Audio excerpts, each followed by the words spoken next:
Bonjour à tous. Alors nous sommes au cœur de l'automne et c'est le bon moment, dans la mesure du possible, pour préparer la réussite du potager au printemps prochain. Donc voyons quelques-unes des actions qui sont possibles à réaliser facilement. Pendant que les températures sont encore clémentes, on peut installer des cyclamènes dans des situations un peu ombragées. En fait, ma barquette de l'année dernière de cyclamène que j'avais mis sur la fenêtre de la cuisine, je l'avais laissée dans un coin du jardin et en fait, elle a refleuri. Et donc, c'est ce qui m'a donné l'idée d'en installer un peu plus parce qu'en fait, tous les cyclamènes n'ont pas refleuri. Donc, si je veux en avoir une belle masse, il faut quand même que j'en mette beaucoup.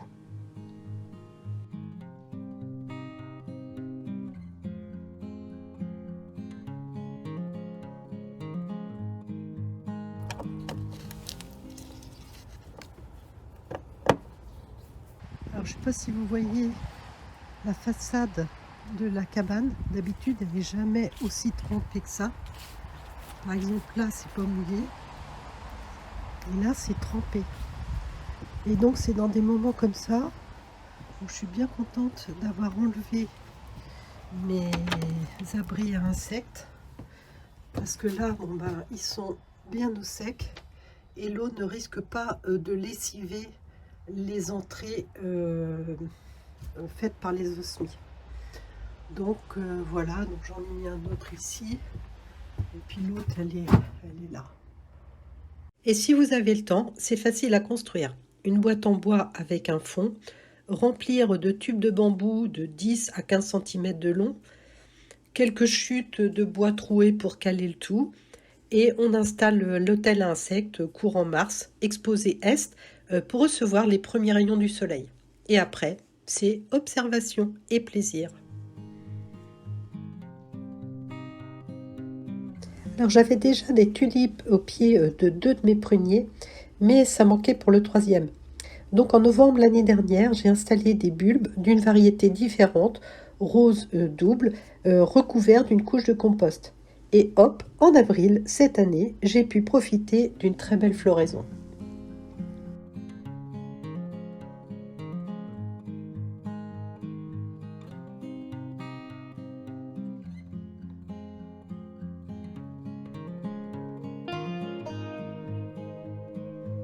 Fin octobre, comme certaines nuits flirtaient avec les 4 degrés, j'ai commencé à protéger mes artichauts en rajoutant du compost au pied, en coupant les feuilles et en les recouvrant de paille. Sauf que depuis, eh bien, il a fait meilleur et je vais sans doute devoir recommencer quand le froid sera vraiment là. Nos récupérateurs d'eau sont une super solution pour avoir de l'eau à disposition pour arroser le jardin. Mais c'est aussi une surveillance et un entretien régulier. Dernièrement, je ne comprenais pas que malgré les fortes pluies, l'un d'eux ne se remplissait pas du tout. Pourtant, mon mari et moi, nous retirons régulièrement des feuilles de la gouttière. Ce coup-ci, c'était autre chose. C'était la crapaudine qui, usagée, avait glissé dans le conduit. Et avec notre nouveau système de collecte de l'eau, ça n'a pas été une mince affaire pour tout déboîter et faire le grand nettoyage. Nous avons donc changé l'ensemble de nos crapaudines et renforcé la protection contre les feuilles. D'ailleurs, en plus, cet hiver, il faudra aussi vidanger les récupérateurs et nettoyer l'intérieur, car il y a toujours des petites mousses ou des algues qui se développent à l'intérieur.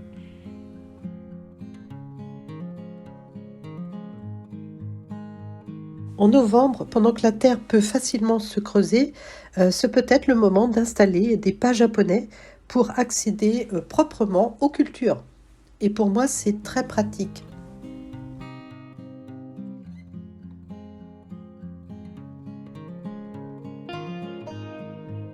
Alors toujours dans l'optique de fleurir utilement le jardin et à moindre frais, chaque année je réalise des boutures de lavande et de thym aussi. Alors l'originalité de cette année, c'est une bouture de sureau pour Tina sur l'île de la Réunion, puisqu'elle désespère depuis plus d'un an de voir pousser cet arbuste dans son jardin. Donc si j'y arrive, je lui enverrai la bouture.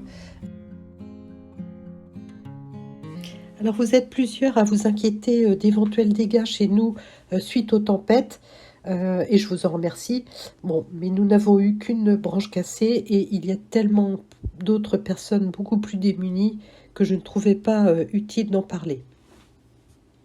Voilà, j'espère que cet échantillon d'action vous aura donné des idées d'activités au potager ou bien au chaud.